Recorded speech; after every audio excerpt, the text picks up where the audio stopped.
আসসালামু আলাইকুম। আমি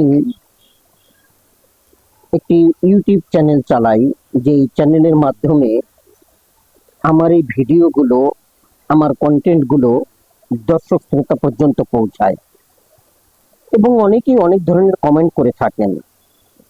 সম্প্রতি আমি একটি কন্টেন্ট তৈরি করেছিলাম চৈতালি চক্রবর্তী নামে এক মুখোশধারী শয়তানকে নিয়ে।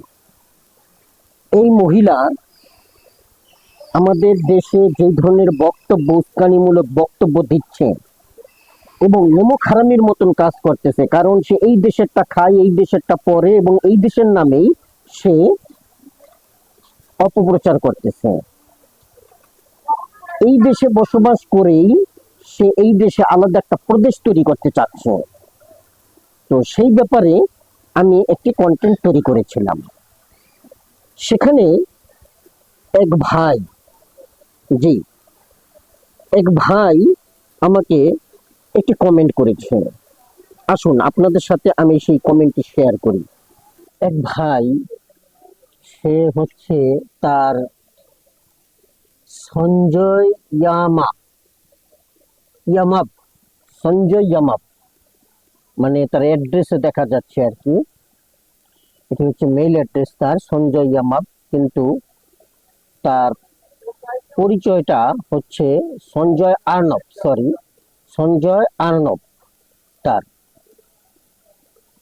এ আমার একটি কমেন্টে সে উল্লেখ করেছে আমার এই ভিডিওটাতে, জি, এই সেই ভিডিও আমার এই ভিডিওটাতে সে কমেন্ট করেছে। আমি চৈতালি চক্রবর্তীকে নিয়ে যে ভিডিওটা করেছিলাম, সেই ভিডিওতে সে কমেন্ট করেছে, মনে রাখিস উনি একা নয়, আমরা আছি ওনার পাশে, ওনার দাবি সঠিক, আমাদের 150 কোটি ভারতীয় সমর্থন আছে। যদি ওনার কোনো ক্ষতি করার কেউ চেষ্টা করে, তাহলে তোদেরকে এক একটা করে কবরে dot dot dot dot dot. সে আমাকে একটা হুমকি দিল, মনে করি আমাকে না, এটা সবাইকেই হুমকি দিয়েছে, আমার মতন সবাইকেই, বাংলাদেশের প্রত্যেকটি নাগরিককে। তো এই আর্নব, এই যে আমাকে লিখেছে, উনি হয়তো আমাকে হুমকি দেওয়ার চেষ্টা করেছে। খুব ভয় পেয়েছি ভাই, আরে বাপরে, খুব সাংঘাতিক ভয় পেয়েছে। But brother, remember, I am a Muslim. আপনি লিখেছেন যে এক একটাকে কবরে ডট ডট ডট, অর্থাৎ কবরে পাঠিয়ে দেবেন। আমরা যদি এই ধরনের কাজকর্ম করি বা ওকে নিয়ে যদি আমরা বেশি মাতামাতি করি, তাহলে 150 কোটি ভারতের জনসংখ্যা তার সাথে আছে। অর্থাৎ আমরা যে আশঙ্কা করেছিলাম যে ভারতের এজেন্ট দ্বারা সে পরিচালিত এবং ভারতের উস্কানিতেই সে এই কাজগুলো করতেছে, সেটা আপনি প্রমাণ করে দিলেন, ধন্যবাদ এই জন্য। এবার আসি আপনার হুমকির কথায়, ধমকির কথায়, কবরে পাঠানোর কথায়। আমি তো সেইভাবে ইসলাম ধর্মটাকে পালন করি না, যদিও আমি নামে মাত্র মুসলিম, নামাজ পড়ি, বরাবর নামাজ পড়ি, কিন্তু সেইভাবে পালন করতে পারি না।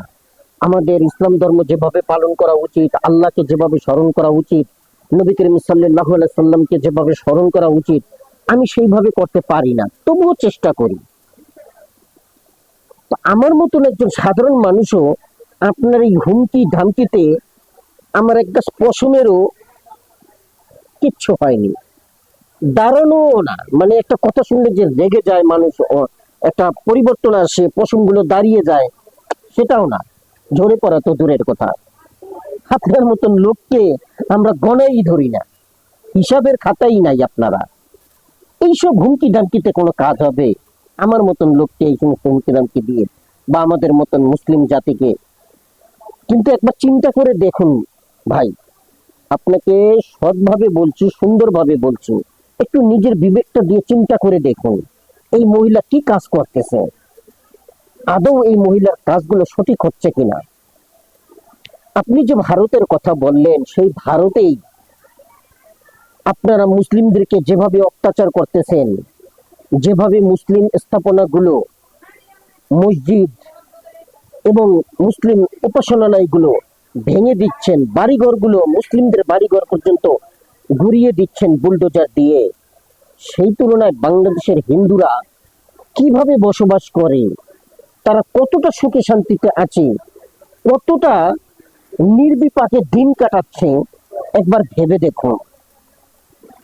তো আপনারা তো হচ্ছেন, আপনাদের ধর্মটাই হচ্ছে নিমক হারামের ধর্ম, বেঈমানের ধর্ম। তা না হইলে এই ধরনের কথা আপনি বলতে পারতেন না। বরঞ্চ আপনার ধর্ম যদি আপনাকে কোনো সুশিক্ষা দিত, তাহলে আপনি নিজেই চৈতালি চক্রবর্তীকে ভালো শিক্ষা দেওয়ার চেষ্টা করতেন, ভালো বুঝ দেওয়ার চেষ্টা করতেন। কিন্তু সেটা না করে আপনি আমার মতন মানুষকে ধমকি দিতে এসেছেন। ভাই, শুধরানোর সময় আছে, শুধরে যান।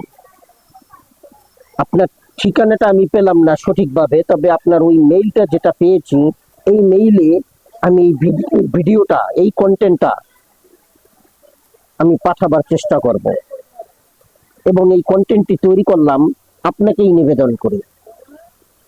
ধন্যবাদ। আসসালামু আলাইকুম।